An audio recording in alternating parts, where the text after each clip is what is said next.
All right, let's talk about Hurricane Melissa now. So it moved through Cuba. It was through Jamaica, now through Cuba, and it will continue to press up northward into the Atlantic Basin. It's still a strong Category 3 hurricane, packing winds of 100 miles per hour. That's right near the eyewall, so not everywhere under that mess of a storm, but it'll continue moving northward and will not impact the United States. There's a live look outside, a bit cloudy, gloomy, but it won't be that way for much longer. We're at 45 degrees. It is still windy, but it also won't be windy for much longer.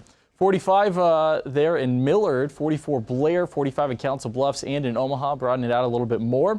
Temperatures in the upper 40s for Falls City, Maryville at 51, 48 degrees for Carroll in western Iowa. And still a little bit windy as mentioned. We're squeezed between two systems right now, so that north wind still gusting to around 25 or 30 miles per hour. And we got the cloud cover along with that on live dual pole Supler Doppler radar. And the system that's caused all this, you can see how big it is. In the counterclockwise spin, it's a large area of low pressure down to our south and east near the boot heel of Missouri. And getting squeezed between the area of high pressure and low pressure, we still have the wind. But again, that won't last much longer. This is all going to continue to move east. And then by this evening, especially around sunset, our winds will calm down. But high pressure then settling in, calming the winds down, clearing out the skies for the overnight hours. We're going to have a very chilly morning tomorrow. But as for the winds, let's just look at the winds for this afternoon. That'll be gusting up near 25 miles per hour, even around 6 o'clock or 3 o'clock rather.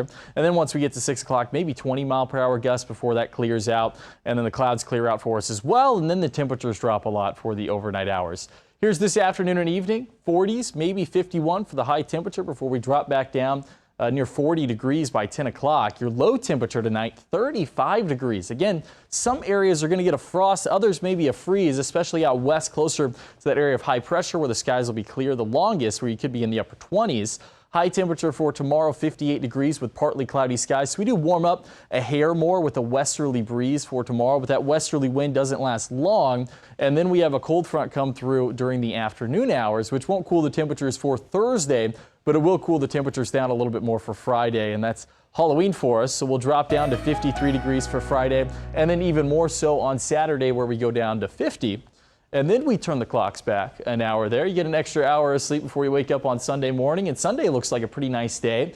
Although it will be a chilly start, you get into the afternoon, temperatures near the 60-degree mark. And we keep climbing back up to the middle of next week. So not a whole lot of rain or impact weather in the forecast. Just be ready for some chilly mornings here through the next 7 days. But that sunshine is coming back. That's for sure. Thanks, Luke.